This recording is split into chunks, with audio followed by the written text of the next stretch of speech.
இந்த ஜெப நாளிலும் கூட தேவ ஆவியானவருடைய கரத்துல நல்ல 2 கரங்களை உயர்த்தி ஆண்டவருக்கு நேராய் எங்களுக்கு பிரசன்னத்தை தாரும் ஆண்டவரே. உங்க பிரசன்னம் இறங்கி வருவதாக தெய்வீக பிரசன்னத்துக்காக காத்து கொண்டிருக்கிறோம் ஆண்டவரே.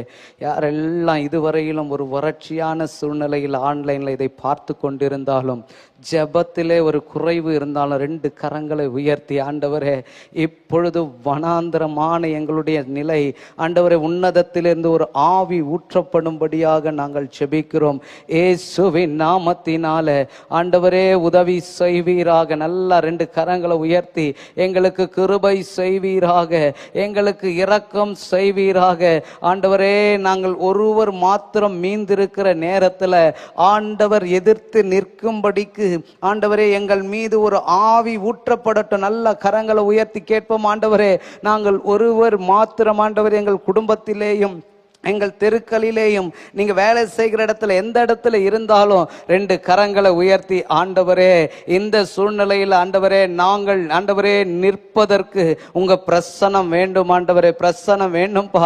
அன்றைக்கு எலியா தனி ஒரு மனிதனாய் நிற்கும் பொழுது அவனுடைய வாழ்க்கையில 400 பேர்கள் ஒரு பக்கம், 450 தீர்க்கதரிசிகள், 850 பேர், சகலவித இஸ்ரவேல் ஜனங்களுக்கு முன்பாக ஒரு காரியம் எலியா செய்தது போல இந்த காலை நேரத்தில் நம்முடைய தனிப்பட்ட வாழ்க்கையில செப்பனிடப்பட வேண்டிய அந்த பலிபீடத்துக்காக நல்ல கரங்களை உயர்த்தி தகர்க்கப்பட்டிருக்கிற இந்த பலிபீடங்கள் செப்பனிடும்படியாக தேவரீர் எங்களுக்கு உதவி செய்யுங்கப்பா. கேளுங்க ஆண்டவரே, எங்களுக்கு உதவி செய்வீராக, எங்களுக்கு இரக்கம் செய்வீராக. 1 ராஜாக்கள் 18வது அதிகாரத்தில் 30வது வசனத்துல சொல்லப்பட்டிருக்கிற பிரகாரம் எலியா சகல ஜனங்களையும் கிட்டே வர செய்து, கூடி வந்திருந்த ஜனங்கள் எல்லாம் அருகே வந்த பிறகு அந்த செப்பனிடாத பலிபீடம், தகர்க்கப்பட்ட பலிபீடத்தை செப்பனிட்டது போல இன்றைக்கு ஒரு மனதாய் எல்லாரும் இருதயத்தின் ஆழத்திலிருந்து எந்த சிந்தைக்கும் இடம் கொடுக்காதபடிக்கு